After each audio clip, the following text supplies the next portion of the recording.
Next complication గురించి మనం మాట్లాడుతుంది ఏంటంటే ఫెటీగ్. పేషెంట్ బలహీన పడిపోతాడు, బాగా డీలా పడిపోతాడు, డే టు డే యాక్టివిటీస్ కూడా చేయలేకపోవచ్చు. అట్లాంటి ఫెటీగ్ నుంచి మనం యాక్యుపంక్చర్ పాయింట్స్ తోటి కాపాడుకునే అవకాశం ఉంది. అఫ్ కోర్స్ మనం వేరే మెడిసిన్స్ ఇస్తాం, టానిక్స్ ఇస్తాం, డ్రిప్ ఎక్కిస్తాము, ఇంజెక్షన్స్ ఇస్తాము, వేరే సిస్టమ్ మెడిసిన్స్లో ఎన్నో ఉన్నాయి మందులు. ఒక్కొక్కసారి ఇవన్నీ వాడిన తర్వాత కూడా పేషెంట్ యాక్టివ్గా కాకపోవచ్చు. కానీ యాక్యుపంక్చర్లో without any medicines we can stimulate some points like Ren 6 అట్లాంటి పాయింట్స్, మళ్ళీ తర్వాత ST36, SP6, LI11, D26 ఇట్లాంటి పాయింట్స్ మనం ట్రీట్ చేసి స్టిమ్యులేట్ చేసి మనం ఫెటీగ్ని తగ్గించవచ్చు. ఆ ఫెటీగ్ ఇంకా చాలా మంచి పాయింట్స్ ఉన్నాయి మన బాడీలో. ఏ మెరిడియన్లో ఎనర్జీ తక్కువ ఈ పేషెంట్ అట్లా బిహేవ్ చేస్తున్నాడు, మనకి డైజెస్టివ్ సిస్టమ్ ఇంప్రూవ్ చేసే పాయింట్స్ ఉన్నాయి. పేషెంట్ క్రియేట్ కాకుండా చూసే అవకాశం ఉంది, లూజ్ మోషన్స్ కాకుండా చూసే అవకాశం ఉంది యాక్యుపంక్చర్ పాయింట్స్ తోటి. ఇవన్నీ పాయింట్స్ తోటి మనం సిస్టమ్ని ఇంప్రూవ్ చేస్తూ తన ఇమ్యూనిటీ పెంచుతూ మనం తనకి ఫెటీగ్ని మనం ట్రీట్ చేసే అవకాశం ఉంది యాక్యుపంక్చర్లో. అట్లాగే నెక్స్ట్ మనకి చాలా కామన్గా వచ్చే ప్రాబ్లం ఏంటంటే nausea and vomiting.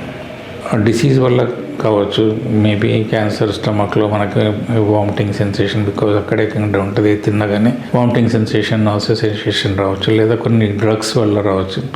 When we're treating the cancer, chemotherapy ఇస్తున్నప్పుడు వాటి వల్ల వచ్చే చాలా పోటెంట్ డ్రగ్స్ ఇస్తాం కనుక నాసియా వామిటింగ్ అనేది చాలా common. Even after surgery also, అంటే సర్జికల్గా మనం రిమూవ్ చేసిన క్యాన్సర్ని తర్వాత నాసియా వామిటింగ్ అనేది చాలా కామన్. ఇట్లాంటి ప్రాబ్లమ్ని మనం SP6 మళ్ళీ తర్వాత P6 చాలా మంచి వర్క్ చేస్తాయి. SP4, KD20 ఇవన్నీ కూడా చాలా ఎస్పెషల్లీ వామిటింగ్స్ నాసియా తగ్గడానికి P6, SP, ST36 ఎక్సలెంట్గా వర్క్ చేస్తాయి. అండ్ ఇది ఎన్నోసార్లు ప్రూవ్ చేసినారు. నాసియా అండ్ వామిటింగ్కి ఎక్సలెంట్ రిజల్ట్స్ ఇవ్వచ్చు యాక్యుపంక్చర్. క్యాన్సర్ రిలేటెడే కాకుండా నాసియా అండ్ వామిటింగ్ ఎప్పుడు వచ్చినా కానీ మనం జస్ట్ P6 పాయింట్స్ స్టిమ్యులేట్ చేస్తే వామిటింగ్స్ తగ్గిపోతాయి, నాసియా ఫీలింగ్ పోతుంది. ఇంకా ఈ టాపిక్ మీద ఎన్నో సైంటిఫిక్ రివ్యూస్ ఉన్నాయి, ఎంతో మంది రీసెర్చ్ చేస్తున్నారు దీని మీద. సో నాసియా అండ్ వామిటింగ్ మనం తప్పకుండా యాక్యుపంక్చర్ పాయింట్స్ తోటి తగ్గించవచ్చు without any drugs. And drugs కూడా సమ్ టైమ్స్ ఫెయిల్ కావచ్చు, కానీ యాక్యుపంక్చర్ ఫెయిల్ కాదు.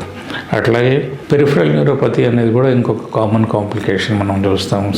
Due to some reasons radiation ఇచ్చిన తర్వాత నర్వ్ ఎండింగ్స్లో నుంచి ఎనర్జీ అందక పెరిఫరల్ న్యూరోపతి సెట్ అయ్యే అవకాశం ఉంది. కానీ పెరిఫరల్ న్యూరోపతి కూడా యాక్యుపంక్చర్లో చాలా చక్కటి రిజల్ట్స్ ఇవ్వచ్చు. There are very good points. As such మన డయాబెటిక్ కాంప్లికేషన్గా వచ్చిన పెరిఫరల్ న్యూరోపతి అయినా వేరే రీజన్ వల్ల వచ్చిన పెరిఫరల్ న్యూరోపతి అయినా యాక్యుపంక్చర్లో రిజల్ట్స్ ఇవ్వచ్చు. అదర్వైజ్ మనం పెర్గాబోలిన్, గాబాపెంటిన్, న్యూరోబియాన్ ఇట్లాంటి టాబ్లెట్స్ మనం టన్స్ ఆఫ్ మెడిసిన్స్ ఇచ్చినా ఒక్కొక్కసారి రిలీఫ్ రాదు. బట్ యాక్యుపంక్చర్లో we can definitely improve peripheral neuropathy. Peripheral న్యూరోపతిలో మనం రిజల్ట్స్ ఇవ్వచ్చు. నర్వ్ ఎండింగ్స్కి మనం స్టిమ్యులేట్ చేసి, రీఎడ్యుకేట్ చేసి, సర్క్యులేషన్ ఇంప్రూవ్ చేసి మనం ఆ బర్నింగ్ కానీ ఆ పెయిన్ కానీ మనం తగ్గించే అవకాశం ఉంది. సో అది మనకి క్యాన్సర్ కాంప్లికేషన్గా, కీమోథెరపీ కాంప్లికేషన్గా, రేడియేషన్ కాంప్లికేషన్గా వచ్చి ఉంటే కనుక యాక్యుపంక్చర్ పాయింట్స్ తోటి ఆ ప్రాబ్లం కూడా తగ్గించే అవకాశం ఉంది. అట్లాగే బ్లడ్ సెల్స్ పడిపోతూ ఉంటాయి due to various drugs which we give for cancer treatment. వాటిని ఇంప్రూవ్ చేయడానికి కూడా there are excellent points in acupuncture. యాక్యుపంక్చర్లో మనం ఈ ల్యూకోపీనియా ఏదైతే సెట్ ఇన్ అవ్వచ్చో దాన్ని మనం ఇంప్రూవ్ చేయవచ్చు. బోన్ మ్యారోని మనం స్టిమ్యులేట్ చేయొచ్చు, దాన్ని ఫంక్షన్ రివైవ్ చేసే అవకాశం ఉంది యాక్యుపంక్చర్లో. There are very good points for this. మనం తప్పకుండా ల్యూకోపీనియా నుంచి పేషెంట్ కాపాడిన వాళ్ళు అవుతాం. అట్లాగే డ్రై అయిపోతుంది మౌత్ అంతా, పూర్తిగా డ్రై అయిపోతే కొన్ని మెడిసిన్స్ వల్ల, కీమోథెరపీ వల్ల, రేడియేషన్ వల్ల జీరో స్టమక్ మొత్తం డ్రై అయిపోయి అంతా పగుళ్ళు వచ్చేస్తాయి నోట్లో అంతా కూడా. దాన్ని కూడా మనం యాక్యుపంక్చర్ ఆ హీట్ తీసే అవకాశం ఉంది యాక్యుపంక్చర్. ఇవన్నీ నేను అనుకుంటుంది కాదు, ఇవన్నీ సైంటిఫిక్గా ఎన్నో రీసెర్చ్ చేసేసి ఇవన్నీ వీటిలో యాక్యుపంక్చర్ పాయింట్స్ హెల్ప్ఫుల్ అవుతాయని చెప్పి మనకు క్లియర్గా ఇచ్చిన పాయింట్స్ని నేను చెప్తా ఉన్నాను. అట్లాగే పెయిన్ రిలేటెడ్ డిసీజ్ వచ్చిన తర్వాత చాలామంది యాంగ్జైటీకి లోన్ అవుతారు, డిప్రెషన్కి లోన్ అవుతారు, నిద్ర కరువు అవుతుంది, ఇన్సామ్నియా వచ్చేస్తుంది, ఇన్సామ్నియా సెటిన్ అవుతుంది, నిద్ర పోలేదు, ఇంకా వాళ్ళకి భయం అవుతుంటుంది నాది లైఫ్ ఇంతే ఉంది అని చెప్తే. ఒక్కసారి క్యాన్సర్ అని తెలిసిన తర్వాత ఆ పేషెంట్లో ఎన్నో మార్పులు రావచ్చు, ఆడ్గా బిహేవ్ చేయవచ్చు, డిప్రెషన్లోకి పోవచ్చు, యాంగ్జైటీ ఫీల్ కావచ్చు. ఇట్లాంటి ఎన్నో చేంజెస్ మనం చూస్తూ ఉంటాం క్యాన్సర్ పేషెంట్స్లో. ఈవెన్ ఆఫ్టర్ గివింగ్ అంటే సర్జరీ అయిన తర్వాత చూడవచ్చు, అట్లాంటివి రేడియేషన్ అయిన తర్వాత చూడవచ్చు, కీమోథెరపీ టైంలో కూడా మనం చూడవచ్చు పేషెంట్ నిద్ర పట్టకపోవడం, డిప్రెషన్లు పోవడం, యాంగ్జైటీలు పోవడం.